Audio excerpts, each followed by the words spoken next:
दोस्तों नमस्कार, आप सभी का स्वागत है आपके अपने यूट्यूब चैनल एक्सेस एकेडमी पर। दोस्तों आज की इस वीडियो में 12,460 शिक्षक भर्ती और नई प्राथमिक शिक्षक भर्ती को लेकर के बड़ी अपडेट निकलकर सामने आ रही है, जिसको विस्तार पूर्वक आप सभी के साथ डिस्कस करेंगे। आप सभी से निवेदन है वीडियो को लाइक करें, दोस्तों में शेयर करें। जितने भाई बहन चैनल पर पहली बार विजिट करें प्लीज चैनल को सब्सक्राइब करके बेल आइकन जरूर दबाएं आगे की लेटेस्ट अपडेट पाने के लिए। तो आइए साथियों शुरू करते हैं आज का ये वीडियो और देख लेते हैं 12,460 शिक्षक भर्ती और नई प्राथमिक शिक्षक भर्ती से जुड़ी हुई आज की बड़ी अपडेट के बारे में। दोस्तों जैसा कि आप सभी लोग जानते हैं और सुबह के वीडियो के माध्यम से हमने आप सभी की जानकारी भी शेयर की थी कि अनूप सिंह की अगुवाई में कुछ 12,460 शिक्षक भर्ती के चयनित साथी एससीईआरटी पर सचिव सर से मुलाकात कर स्कूल आवंटन को लेकर के स्थिति क्लियर करने का प्रयास किए। लेकिन आप सभी लोगों को हमने बताया था कि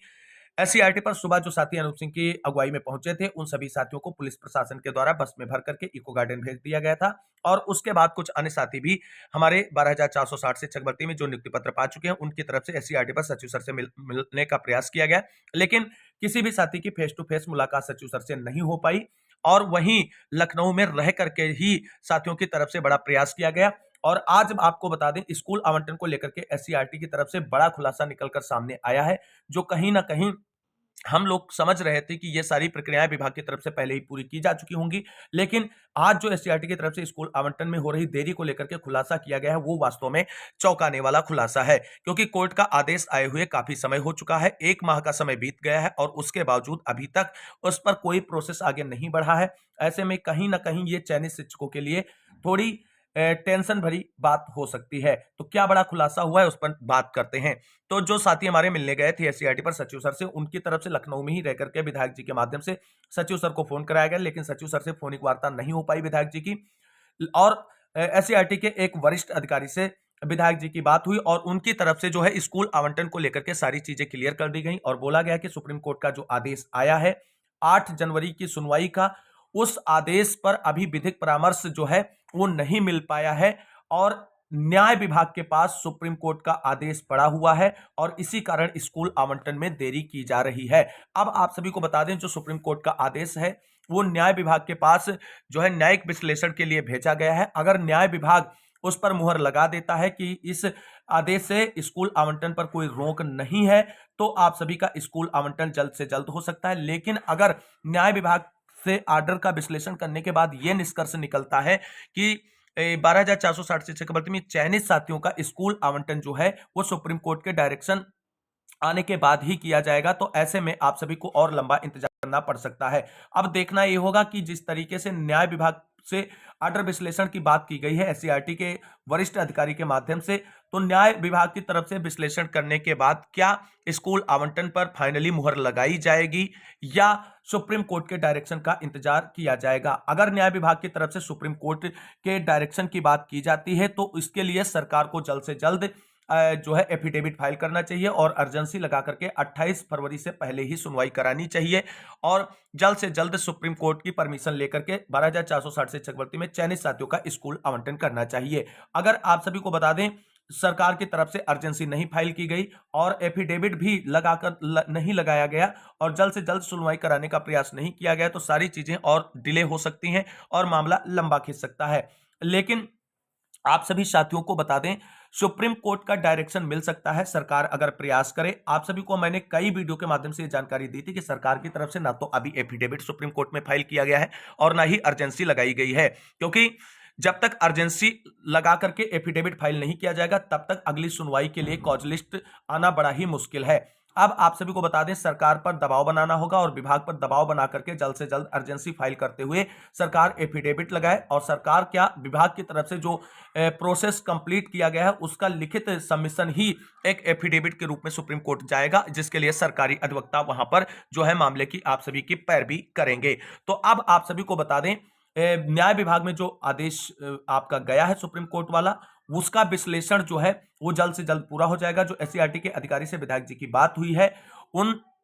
अधिकारी महोदय का कहना है कि 1 से 2 दिनों के अंदर न्याय विभाग की तरफ से इस पर बिल्कुल क्लियरेंस हो जाएगा कि स्कूल आवंटन पर सुप्रीम कोर्ट के आदेश की कोई रोक है या नहीं है। अगर सुप्रीम कोर्ट के आदेश की रोक नहीं होगी तो सारी चीजें बिल्कुल क्लियर कट हो जाएंगी और जल्द से 2 से 3 दिनों के अंदर आप सभी के मामले को लेकर के न्याय विभाग की तरफ से स्पष्ट जवाब जो है एससीईआरटी सचिव को प्राप्त हो जाएगा। तो उम्मीद करते हैं जिस तरीके से अधिकारी महोदय ने आश्वस्त किया है और उस तरीके से अगर न्याय विभाग में आर्डर विश्लेषण के लिए गया हुआ है तो 1 से 2 दिनों की बात उन्होंने की है, तो 1 से 2 दिनों में ही न्याय विभाग की तरफ से आर्डर का विश्लेषण होकर के आ जाएगा। अब देखना यह है कि न्याय विभाग किस तरीके से डायरेक्शन देता है एससीईआरटी को, स्कूल आवंटन के लिए हाँ करता है, मुहर लगाता है, या सुप्रीम कोर्ट के डायरेक्शन का इंतजार करने की बात करता है। यह बहुत ही महत्वपूर्ण हो जाएगा। लेकिन जो भी चीजें हों, हम सभी को प्रयास करना नहीं छोड़ना है, सरकार और विभाग पर दबाव बनाना है, क्योंकि अगर मान लीजिए कि सुप्रीम कोर्ट के डायरेक्शन के बिना स्कूल आवंटन की प्रक्रिया पर मुहर नहीं लगाता है ना,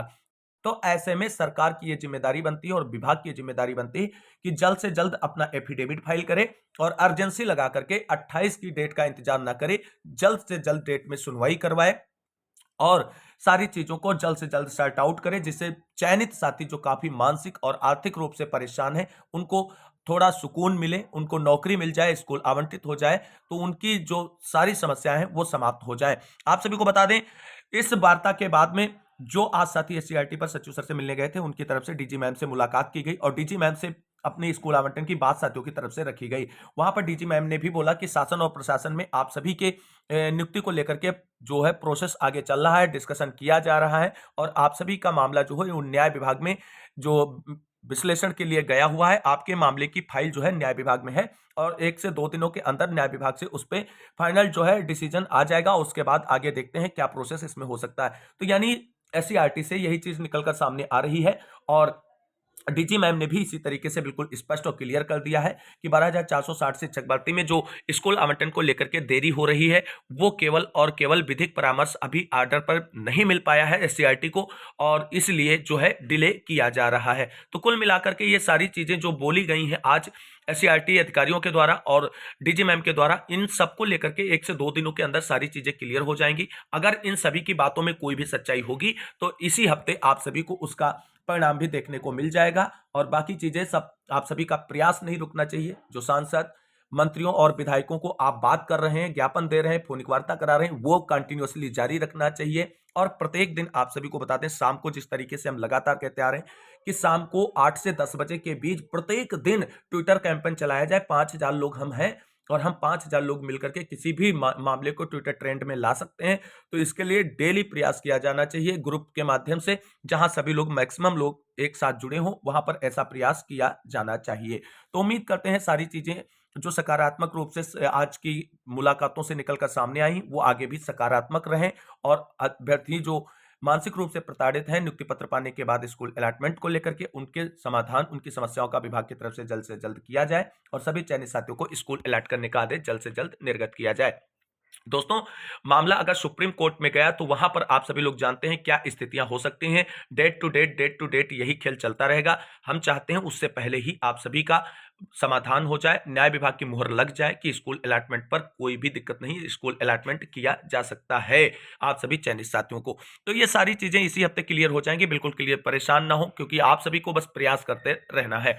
तो ये दोस्तों 12,460 शिक्षक भर्ती में चयनितों के स्कूल आवंटन को लेकर के हो रही देरी के प्रमुख कारण जो थे वो आज की एससीईआरटी मीटिंग से निकलकर सामने आ चुके हैं। बाकी आप सभी साथी अपना प्रयास नहीं छोड़ेंगे। अब बात कर लेते हैं उत्तर प्रदेश में नई प्राथमिक शिक्षक भर्ती को लेकर के आज की बड़ी अपडेट के बारे में। दोस्तों, जैसा कि आप सभी लोग जानते हैं 2018 में लास्ट विज्ञापन आया था 69,000 शिक्षक भर्ती का। उसके बाद 5 साल का समय बीत चुका है, उत्तर प्रदेश में नई प्राथमिक शिक्षक भर्ती का कोई भी विज्ञापन जारी नहीं किया गया है। इसको लेकर के आज बड़ी अपडेट निकलकर सामने आ रही है कि सरकार के पास लगभग 85,000 से अधिक पद बेसिक शिक्षा विभाग में रिक्त है, लेकिन शिक्षक भर्ती को लेकर के माननीय बेसिक शिक्षा मंत्री संदीप सिंह जी की तरफ से आज सदन में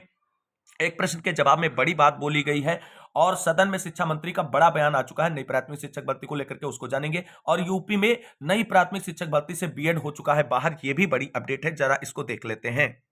दोस्तों, जैसा कि आप सभी लोग जानते हैं उत्तर प्रदेश में नई प्राथमिक शिक्षक भर्ती को लेकर के जब भी बेसिक शिक्षा मंत्री संदीप सिंह जी से सवाल किए गए, चाहे सदन के अंदर या सदन के बाहर, तब भी उन्हीं का एक ही जो है रटा रटा है आंसर रहता है कि हमारे पास शिक्षक और छात्र रेशियो जो है वो कंप्लीट है। ऐसे में विभाग और सरकार अभी नई प्राथमिक शिक्षक भर्ती के विज्ञापन को लेकर के कोई भी जो है तैयारी में नहीं है, यानी नई प्राथमिक शिक्षक भर्ती को लेकर के सरकार की अभी कोई तैयारी नहीं, कुछ भी नहीं करने जा रही। और उधर आप सभी को बता दें, सड़क पर, एससीईआरटी पर, सदन के सामने, सदन के अंदर सरकार पर नई प्राथमिक शिक्षक भर्ती और पेंडिंग भर्तियों को लेकर के दबाव बढ़ता जा रहा है, लेकिन सरकार है कि अपने इरादे बदलने का मन नहीं बना रही और नई प्राथमिक शिक्षक भर्ती के विज्ञापन को लेकर के कोई भी क्लियर कट बात जो है नहीं आ रही और उनका स्पष्ट कहना है कि हमारे पास शिक्षक छात्र अनुपात बराबर है। ऐसे में नई प्राथमिक शिक्षक भर्ती का कोई भी औचित्य नहीं बनता है। आप सभी लोग देख सकते हैं विधानसभा के प्रथम सत्र 2024 के प्रथम मंगलवार हेतु निर्धारित श्री अनिल प्रधान माननीय सदस्य विधानसभा उत्तर प्रदेश द्वारा पूछे गए तारांकित संख्या 1 का उत्तर क्या दिया गया। प्रश्न क्या था, क्या बेसिक शिक्षा मंत्री बताने की कृपा करेंगे कि प्रदेश में प्राथमिक विद्यालय में शिक्षकों के कितने पद वर्तमान में रिक्त हैं? क्या सरकार प्राथमिक शिक्षकों के रिक्त पदों पर नियुक्ति है टीटी उत्तीर्ण, बीएड या बीटीसी, डीएलएड डिग्रीधारी धारक अभ्यर्थियों के लिए प्राथमिक शिक्षक भर्ती का विज्ञापन जारी करने का विचार करेगी? यदि नहीं तो क्यों? और इसका उत्तर माननीय बेसिक शिक्षा मंत्री संदीप सिंह जी की तरफ से दिया गया है। आप सभी लोग देख सकते हैं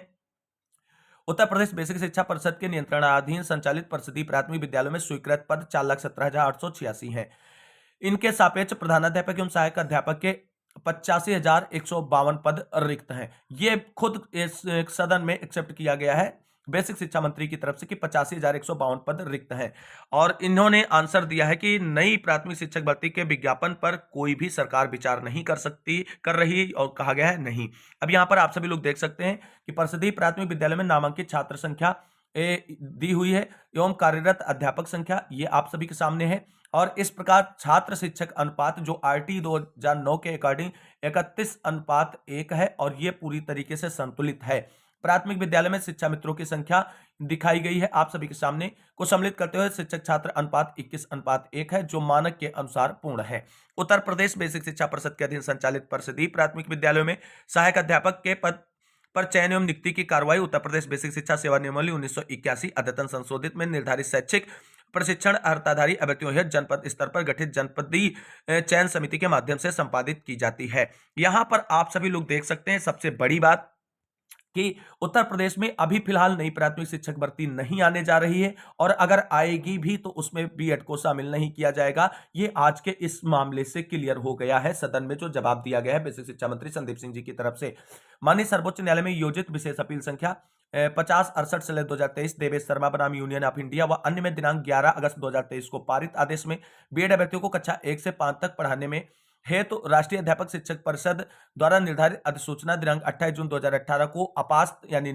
करते हुए निरस्तारित कर दिया गया है। और इस प्रकार से आप सभी को बता दें यहां सारी चीजें क्लियर हो गई हैं कि अगर कभी भविष्य में नई प्राथमिक शिक्षक भर्ती उत्तर प्रदेश में आएगी तो उसमें बीएड अभ्यर्थियों को मौका नहीं मिलने वाला है। इस चीज से यह बात क्लियर हो चुकी है। तो कुल मिलाकर के अभी फिलहाल में उत्तर प्रदेश में नई प्राथमिक शिक्षक भर्ती की कोई भी योजना सरकार के पास नहीं है। अब आगे क्या होगा ये सारी चीजें बहुत ही महत्वपूर्ण हो जाती हैं क्योंकि काफी संख्या में बीएड और बीटीसी किए हुए अभ्यर्थी नई प्राथमिक शिक्षक भर्ती का इंतजार कर रहे हैं। सड़क से सदन और हर जगह संघर्ष के लिए मजबूर हैं, लेकिन सरकार है कि नई प्राथमिक शिक्षक भर्ती के विज्ञापन पर कोई विचार ही नहीं कर रही है। यह बड़ी अपडेट आज निकलकर सामने आ रही थी जिसको हमने आप सभी के साथ डिस्कस किया। उम्मीद करते हैं जानकारी अच्छी लगी होगी। अगर वीडियो अच्छा लगा लाइक करें, दोस्तों में शेयर करें